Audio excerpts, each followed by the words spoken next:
music was very fine and elevating to all of you. The effect of music in Sahaja Yoga is tremendous. And if a Sahaja Yogi sings the song, it's so great that it acts like a mantra upon my being. So I'm very thankful to Mrs. Venugopalan for singing such a beautiful song today, which stirred me completely. Then Gavin Brown was very sweet. He's an Englishman, very gentle and very steady Sahaja Yogi. He's one of the first Western Sahaja Yogis I met. Today I will tell you about the Nabhi Chakra, which deals with this honesty of seeking. Nabhi Chakra is the center which controls or manifests outside in the ghost as solar plexus. Nabhi Chakra has two sides. One is the left, another the right, and one in the center. So on the left hand side is the Graha Lakshmi, on the right hand side is the Raja Lakshmi or Gaja Lakshmi, and in the center is the Lakshmi which ascends into Mahalakshmi.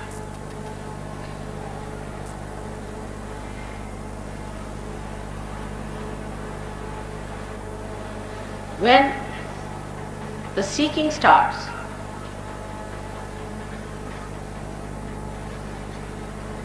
a human being first starts seeking food. Food is very important for all the animals. If they have no food,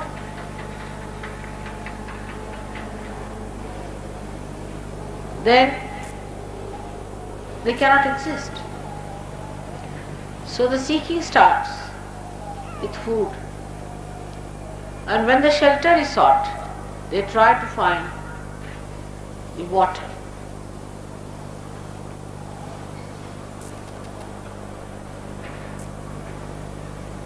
So this center is made of water. And in this center resides the deity of Shri Vishnu or Narayana.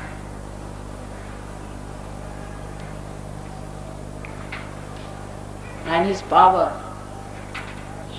as I told you, is Lakshmi and then Mahalakshmi. You will find out in Sahaja Yoga that gradually you start developing one power and then the other. Everyone who comes to Sahaja Yoga, if they are truthful and not involved with any wrong things, then definitely they are helped in Lakshmi Tattva. Means their well-being is looked after. As Krishna has said, Yoga Kshema Vahamyaham. So he looks after the Kshema part of it. Everyone who has been to Sahaja Yoga has been helped miraculously also in the Lakshmi Tattva, that means materially. In so many ways they are helped that one has to just see for themselves how these miracles take place. An example is of a villager who had a small little holding of land and he was living hand to mouth every day. When he came to me, after some time I found he would bring one garland, big garland for me every evening. And he was away in the village, every day he would attend my program. I was quite surprised that how could he afford it? And I asked him, how can you afford a garland for me every day? You shouldn't bring it, it's not proper. So he said, Mother, you know everything. I said, why? What happened? He said, I have a plot of land next to mine which we never used because it was absolutely a barren land. Little bit, not much big land, but a small land, piece of land. And after realization, I used to always go walk over it bare feet to plow this little piece of land that I have. After some time, when I was coming here after that, one gentleman came to see me and he said that this piece of land that you have is very precious. He said, what's the problem? He said that I have a tin of bricks and I have seen that even by chance, Sahaja, we mixed a little clay from this soil, from this part of the land that you have, and we found that our bricks have become so good and so strong that we would like to purchase this clay from you at the price of seers. And that's how we started getting money sufficient for him, and he became much better off. But in Sahaja Yoga, one has to remember you don't go to extremes in any principle. That is one thing people should know, that you don't go to extremes. You don't become extremely rich. I have seen those people who are extremely rich, when they come to Sahaja Yoga, they are a big headache, very big headache. If they are sick, if you cure them of their heart trouble, then they try to possess you. They will get all the heart patients, they will get all kinds of patients to you. You go on tolerating it, they try to possess you. They immediately start talking about their cures to everyone, they publish in papers, this thing, that thing. It's impossible. And they just try to overpower you. Without any appointment, they'll arrive and they would expect you to attend to them immediately. It's terrible. And then they'll send all the relations for cure. And you have to show all patients, all their friends, they become like agents. All their patients, all their relations, all their friends, they want to oblige them and spare no love, no affection, nothing for me. The Sahaja Yogis, if they try to say that no, you shouldn't like you like that and all that, they feel insulted. And they have tried curing much faster than anybody else does. They themselves are weak, they are sick people themselves, heart patients, this patient, that. But if you tell them, don't cure, they feel bad. If you don't tell them, they'll get sick and you'll have another problem. They never try to understand Sahaja Yoga in its big way. They just want to see it according to their own way of ego that they have accumulated with their money. And they never know how they go on hurting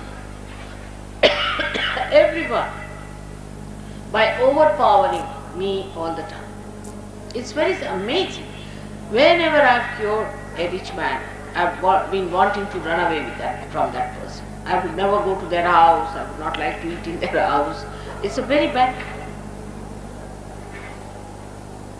So, too much of richness is also not good, because it gives you a tremendous ego that you don't see yourself, and anybody tries to say anything, protect oneself, then such a person feels insulted or humiliated.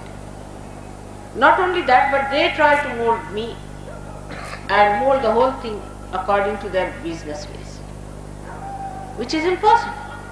See, they have to gain money, they have another attitude, because they earn money. I don't have to earn money or anything. If I am doing anything, I am really, in a way, I am obliging, isn't it? But they will force on me all the rules and regulations, everything, without having their own disciplines. So very rich people in Sahaja Yoga so far have been extremely troublesome, I should say, to me and to the whole organization. They are very narrow-minded. They cannot see the big vision that I have before me. Whatever little ideas they have about themselves and about their own thinking, reading, they will try to push on to Sahaja Yoga. It's not my experience once, but many a times. Then some or other, it so happens that they drop off. So too much richness gives you a tremendous ego, worse than even, I would say, a bulldog. It's impossible for a rich man to see that all these riches are outside him, they are not inside him.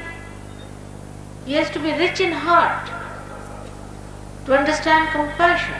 Compassion doesn't mean that you give alms to others or if you give money to others. It's not that. On the contrary, you just help beggars by doing that. Compassion is that works. Compassion is that flows.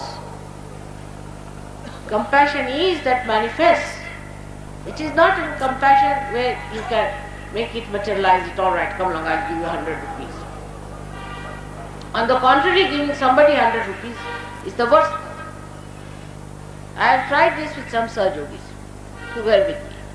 I tried to give them some money, sometimes they were very, very poor. They became horrid. Some of them started drinking, some of them took to some other ways and they became sort of addicted to money. It was impossible.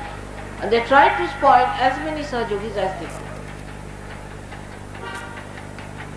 So such people, if they come, it's impossible to manage things. They are not Sahaja Yogis because they are asahaja.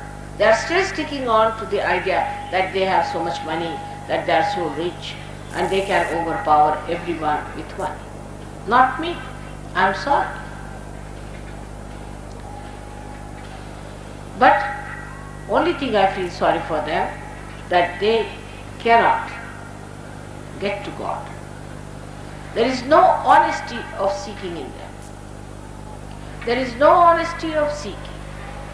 The elite people whom I have addressed so many places like this, because some people whom I have cured wanted me to address the elite, so-called. I think they are elated to be what they are. They don't want to be in Sahaja Yoga. They are already eliminated, I sometimes feel. Thousands of them I have addressed, I have wasted my time with them. They are good for nothing, absolutely empty. They are very happy because they have few cars or some houses or something like that. I too have all these things. I would say so-called riches I have always seen from my father's side and from my husband's side. But I don't understand what is there to be proud of this emptiness. But human beings are such. An empty vessel makes a big sound. In the same way, an empty rich man makes a very big sound.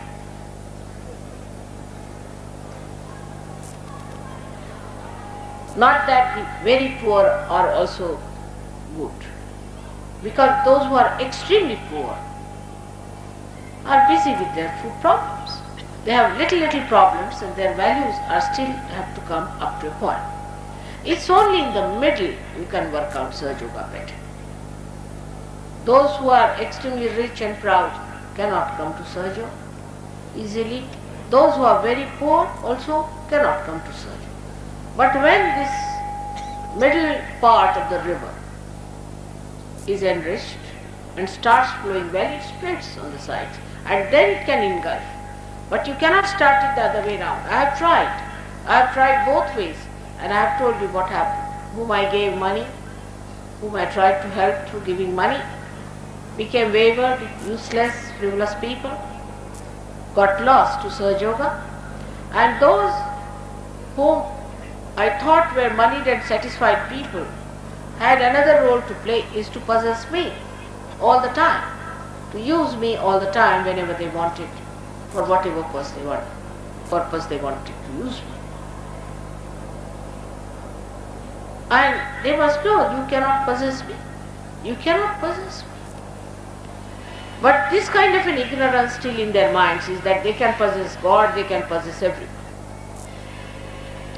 For such people, there are no reasons to come to Sahaja Yoga, to be very frank. And even if they come to Sahaja Yoga, they have to know that for mother, richness of heart, understanding of Sahaja Yoga, humility, non-possessiveness are very important.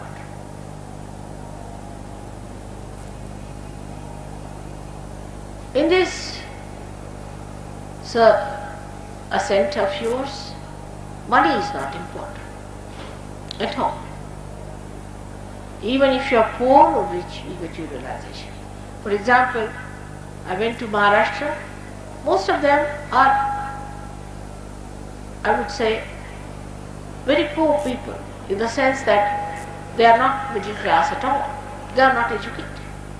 They are sometimes factory workers, or they have small holdings, not very rich.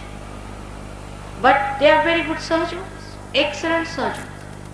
They have such beautiful eyes and such beautiful feeling and such compassion that Lakshmi Tattva is absolutely balanced in them.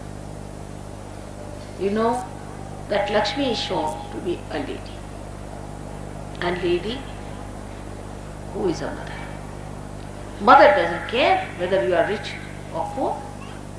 If her one son is rich and another is poor, she'll pay more attention to the poor and ask the rich to give his money to the poor also. She is not bothered. If somebody is in need, she will be the first to help the person who needs. Now, this is a spiritual thing in the spiritual life. The person who is a real seeker, who is a truthful seeker, the mother will go out of the way to be with that person, and those who are not honest about it, mother will try some or other cut them short.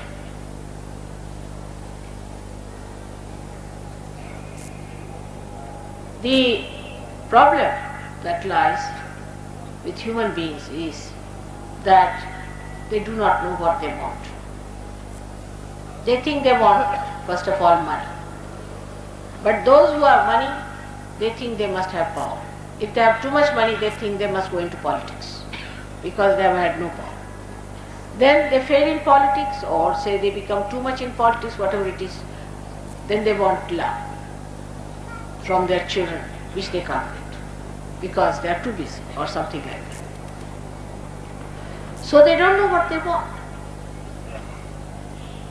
Those who believe that by having money we'll be better off should listen to all these people who have come from affluent countries, and they will tell you how things have gone wrong there, how people are doing, what's going wrong with them. Absolutely, they are in a bad shape. You cannot call them human beings because they are so cruel, they kill even their own children. And that society tolerates such people. In India, if you hear somebody killing a child, I have never heard so far, so much 60 years of my life. But supposing you hear someone has killed his daughter or son, nobody will ever look at that person. He will not be allowed in the society. Nobody will even give any girl in the marriage to such a, to his daughter or a son. He will be absolutely barred from the society. No one can think of such a relationship between children and parents. And then there are funny relationships also.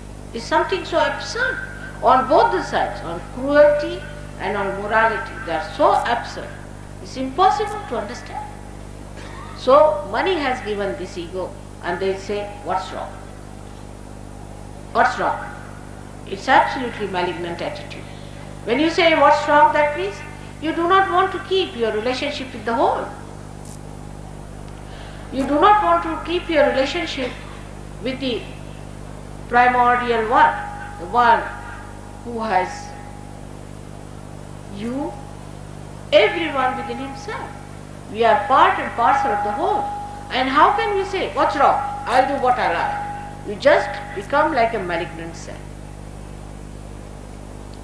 So, at the Nabhi Chakra, one has to know that one should not hanker after money too